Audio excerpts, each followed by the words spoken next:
Hi, welcome to the Sifu Mimi Chan Show. Thanks for joining the conversation.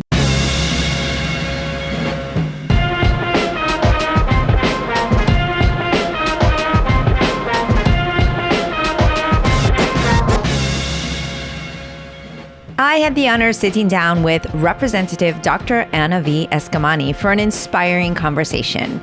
We dive into what motivates her reflections on public service, and her bold decision to run for mayor.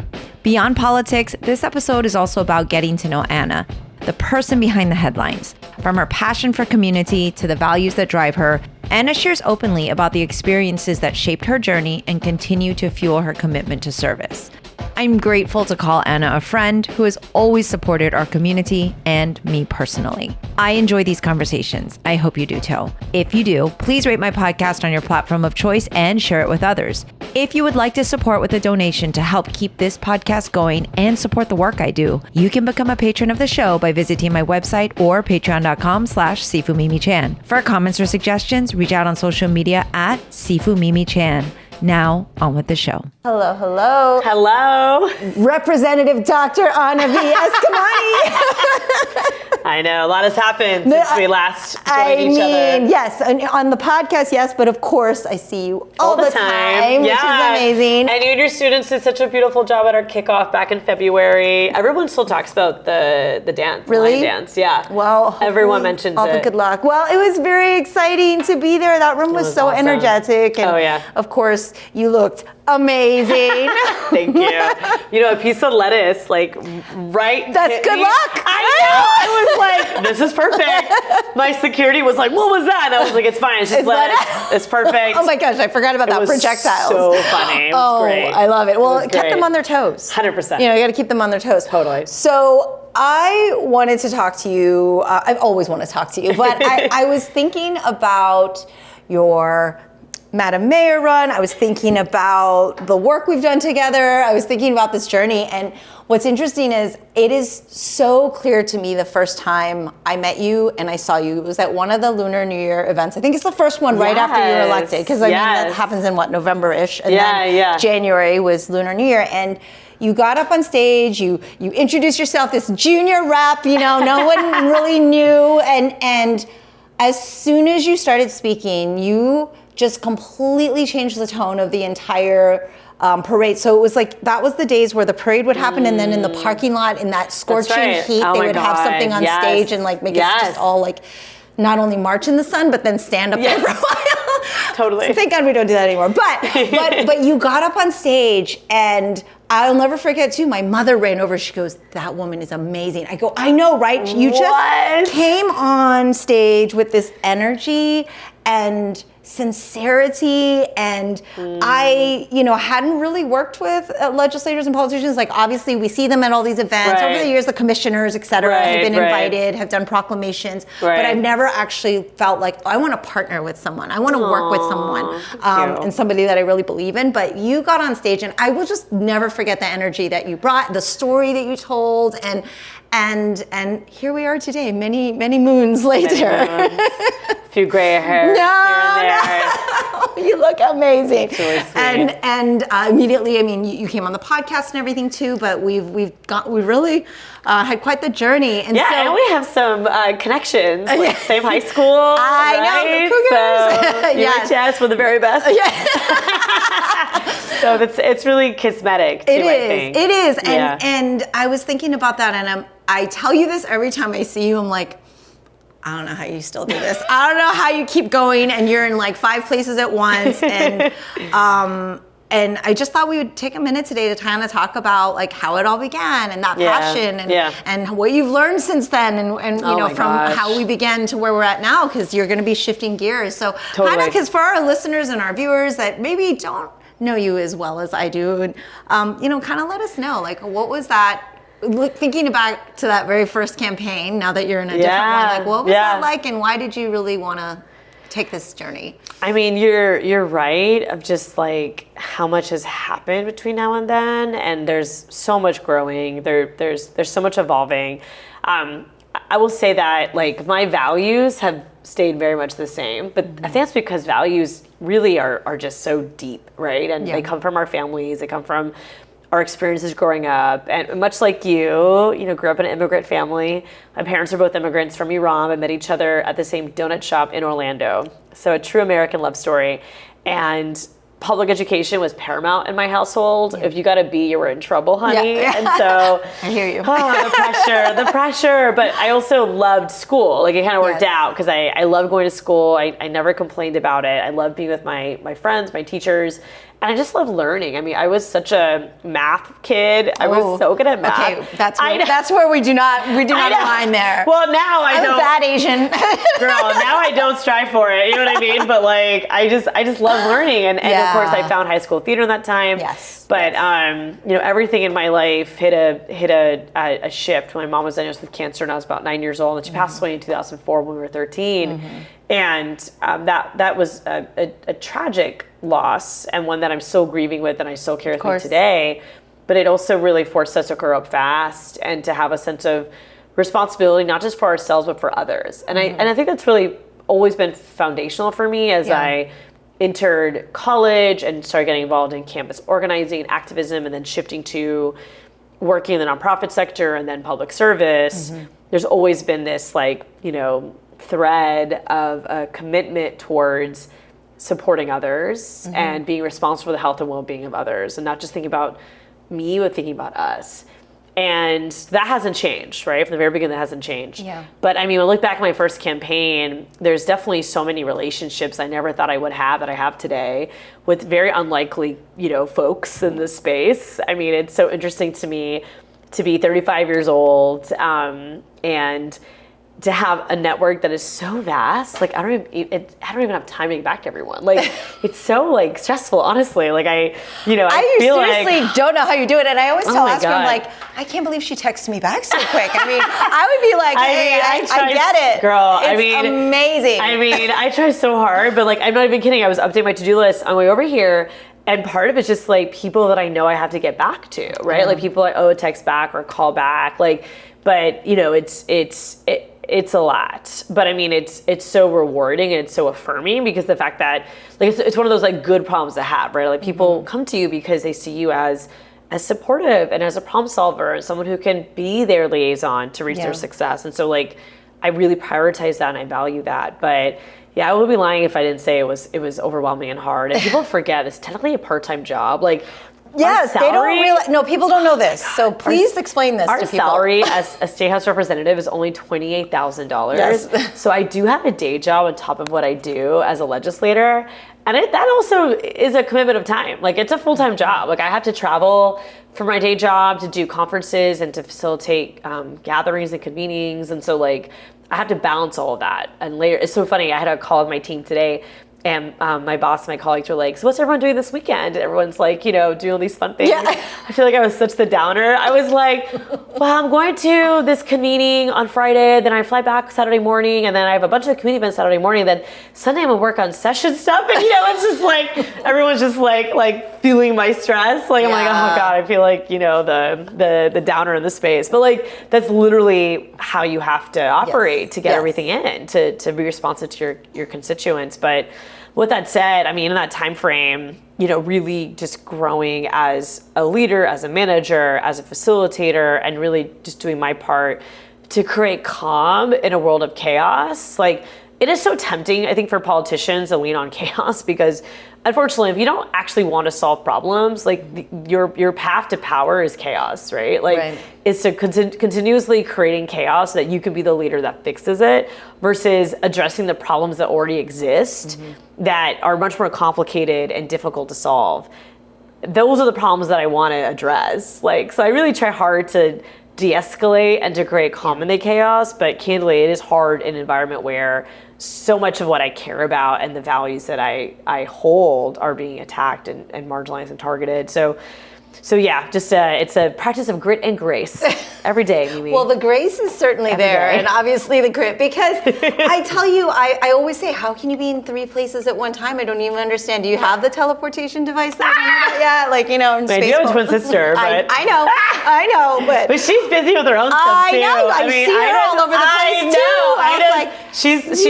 She's so busy. I know, you can't even send in the double. I literally text her because one of the days I'd be out of town, there was an event that that I hate to miss. And so I asked her, I was like, are you in town that weekend? Because I will send you. But as a representative. she has her own stuff going on too. Of course. Like, No, that's actually what I've always found amazing. And as you know, I'd worked with the Make Us Visible Florida and everything, and Absolutely. the national team actually said to me, regardless of which side they're on, all of that, they all said, number one, Representative Ana Eskamani, her constituent services are like impeccable. They're like the response time, the outreach, like the way you put your constituents first. And I'm not just saying this, y'all, because we're friends. Obviously, I love support and all of that. But seriously, like you don't just do the work, you go above and beyond. And so they pointed that out to me because I didn't really know a lot about the legislative side of things and how all of that works. And they were like, her constituent services are unbelievable.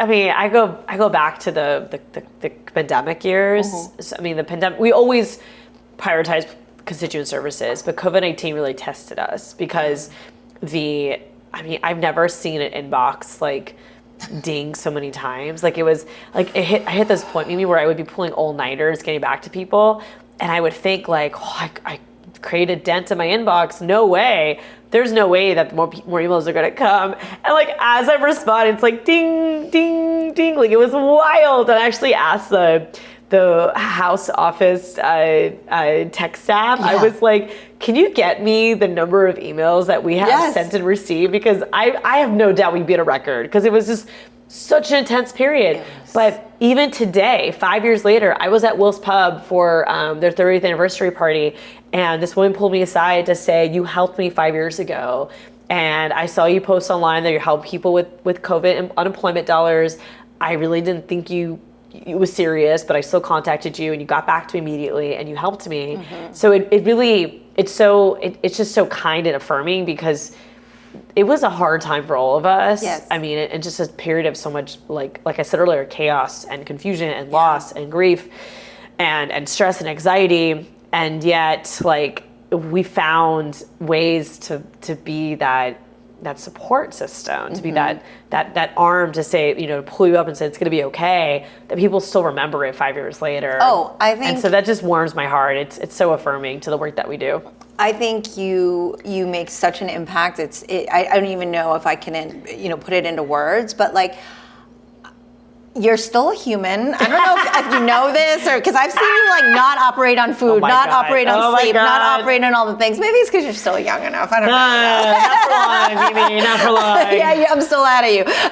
But you're. I always tell people, and you can use this. It's not the years, it's the mileage. And you put more mileage on in the last few than many I tell people. folks all the time, like I might be 35, but I feel much older because I'm awake longer, so I slept less. No, 100%.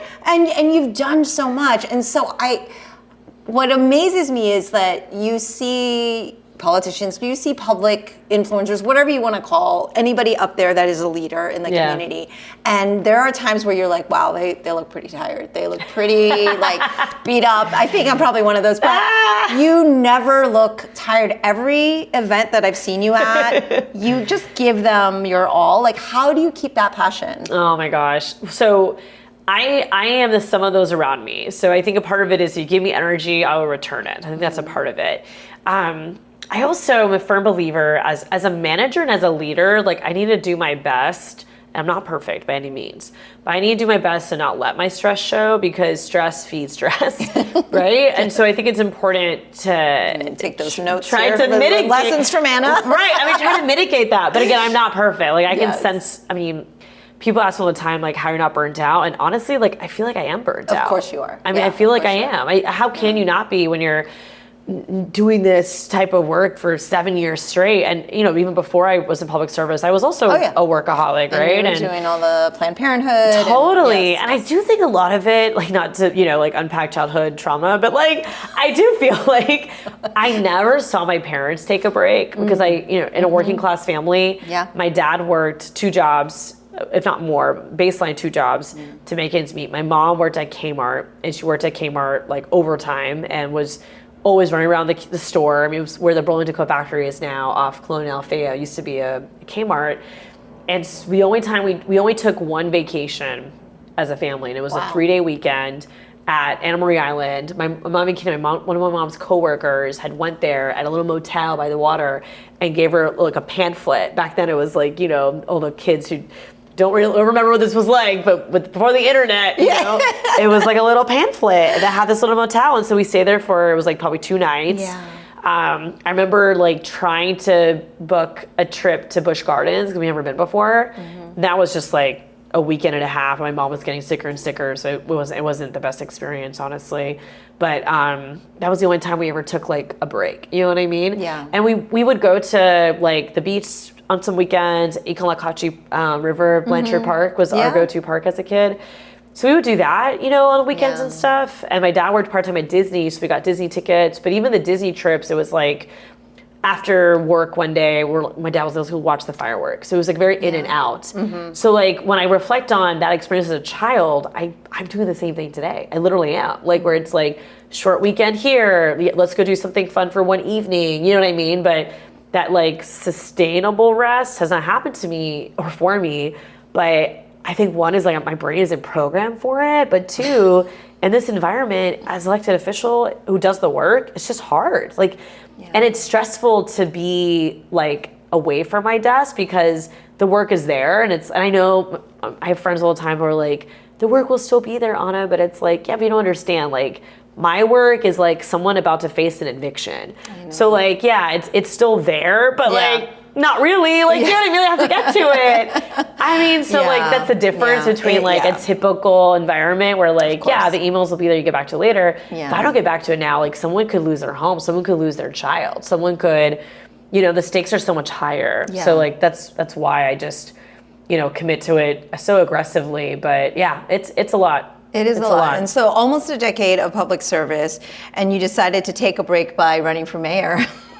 Yeah, and like a very like marathon election, like a 2.5 year long election. Oh my God. And I said, you know, I was on the monorail coming back from the airport. I said, one day this is my time. I know. City of Orlando, oh my mayor. God. So funny. So extra. Yes. Yeah. The number of people who ask me that, they're like, so is it going to be you?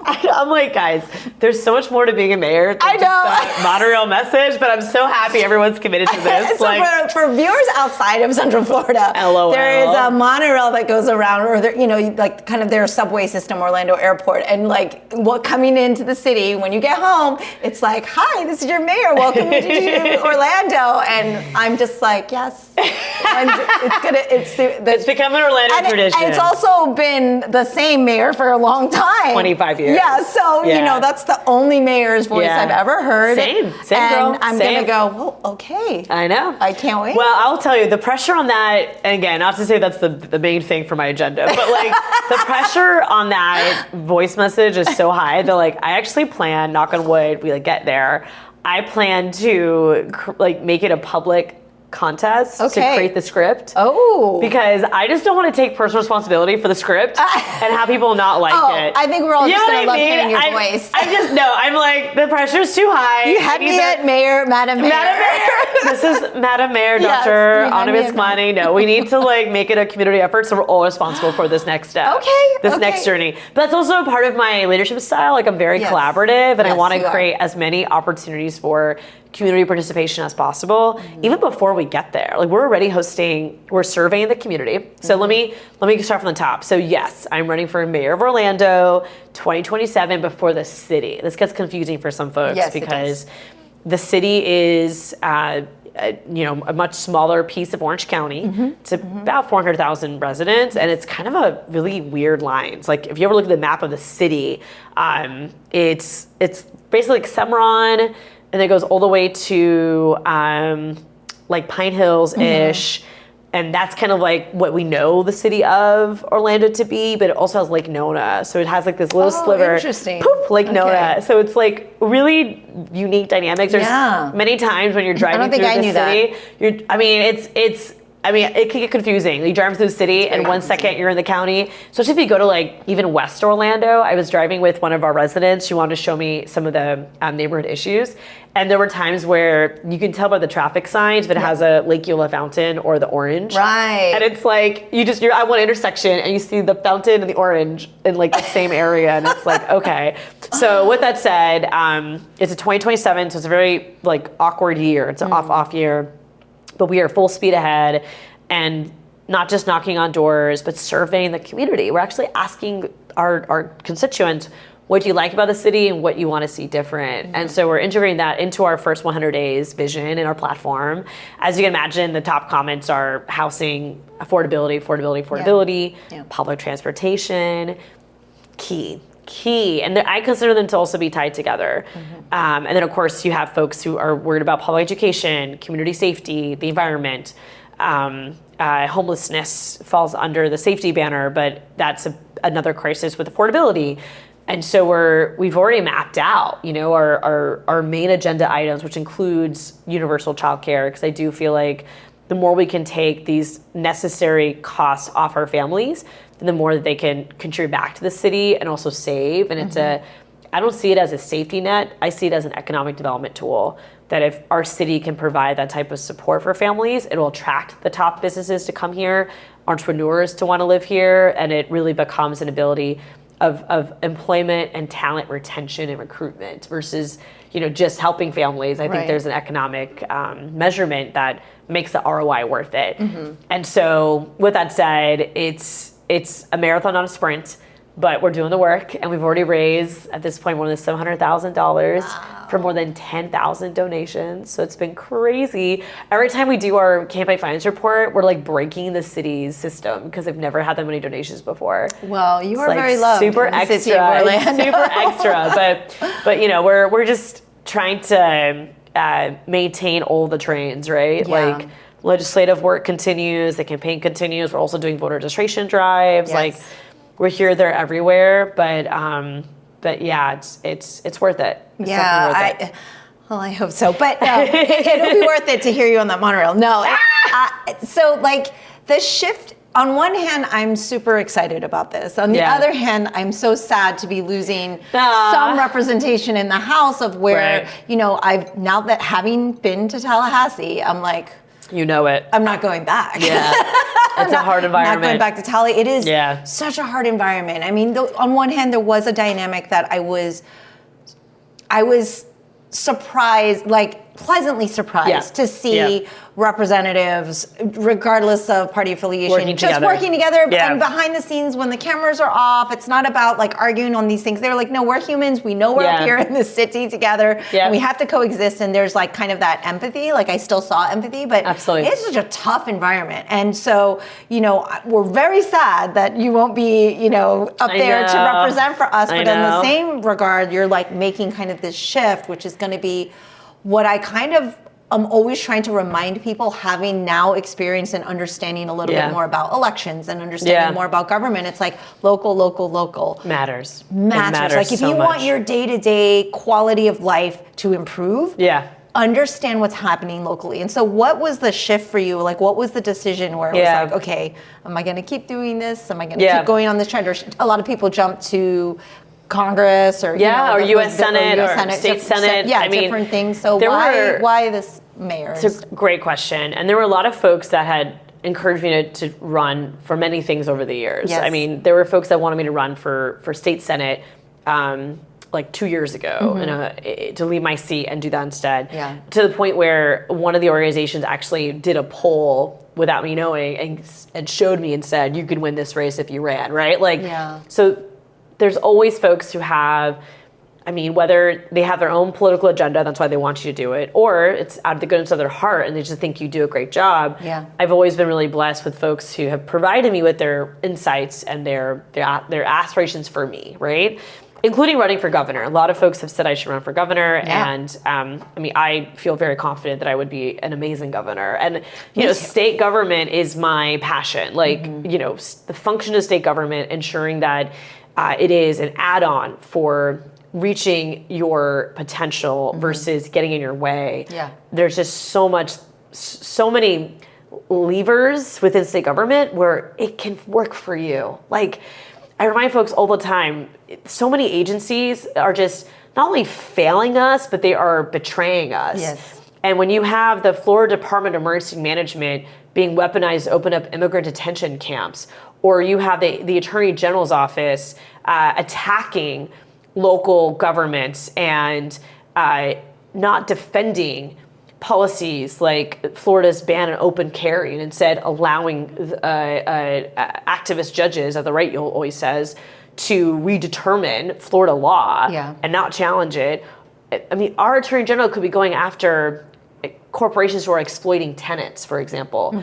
Like our CFO could be going after insurance companies or jacking up our rates, but instead they're going after and doging local governments, eliminating their diversity programs. So like I always remind folks, like, you know, to your point about the importance of local government, it's not even that they can make your life better. They're actually making our lives worse right now. Yes. Right? Yes. And so I've always had a passion for state government, and that drew me to also local government, which, you know, obviously I engage with all of our municipalities. I actually serve 6 municipalities right now. So I have the city of Orlando in my district.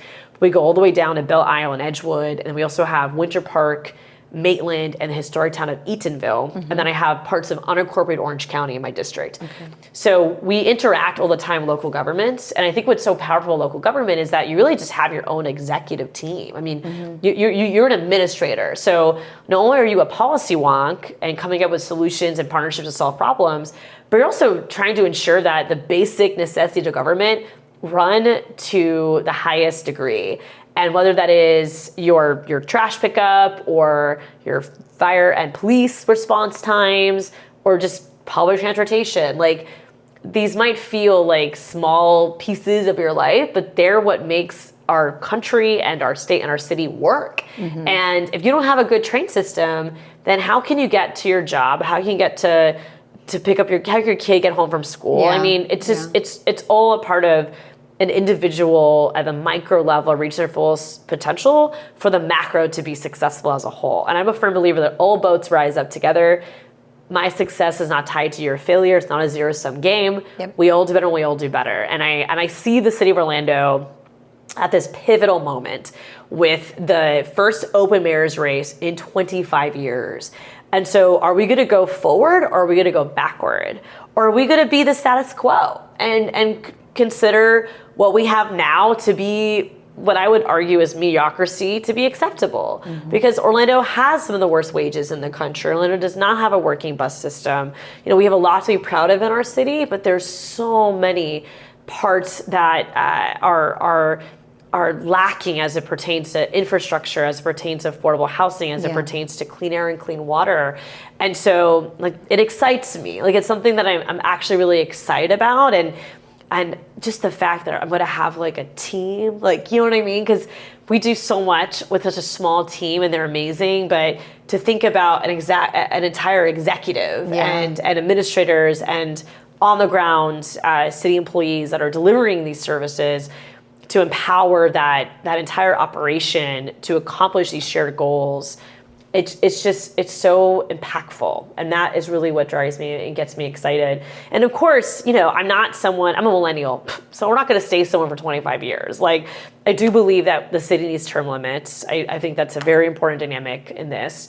And so I want to have an impact in a span of 10 to 12 years and to create a legacy for someone else and then continue and then see what happens next. All right. Well, but I'm excited about it. I am too. And as we look to 2027, it seems far away, but I will tell you, the years are just flying by. And so what can people do to get involved if they want to be involved? How can everyone ensure that you are the voice of the monorail? I love it. So definitely keep in touch with us. I mean, we're active on 2 different handles right now. That's Anna for Florida with 2 N's all spelled out. And the new one is Anna for Orlando. So either one will bring you to volunteer opportunities. But if you want to sign for our weekly volunteer newsletter, you can go to annaforflorida.com/volunteer. And then you'll be signed up to get our Sunday newsletter that has all the different ways to get plugged into our work. Okay. And I want to remind people, the word volunteer seems very daunting because when I was doing my work with the legislation and everything, I would look for volunteers. I'm like, look, it could be like an hour a month and we'll take it. Like, it doesn't have to mean you're taking on a part-time job or that you're like committing for the rest of your life. Like, whatever you have capacity for, there is something for you to do and to be a part of. And I honestly really believe we just really need leaders like Anna who not just has a passion, believes in the work you're doing, has a proven track record, and also is just an absolutely beautifully amazing person. Thank you. Thank you so much for taking the time to come by. We're going to have snacks now. So we're not going to do that on camera. I can't wait. Keep it civilized. So thank you so much for tuning in. Thank you for having me. You're the best. Okay, you're the best. All right, everybody. So Representative Dr. Ana V. Eskamani. Thanks so much. Until next time. That's all for today's episode. Thanks for listening to The Sifu Mimi Chan Show. Please subscribe and rate my podcast on your platform of choice and leave a review. You can become a patron of the show at patreon.com/SifuMimiChan to help keep this podcast going. Follow me and interact on social media at Sifu Mimi Chan on Instagram or Facebook.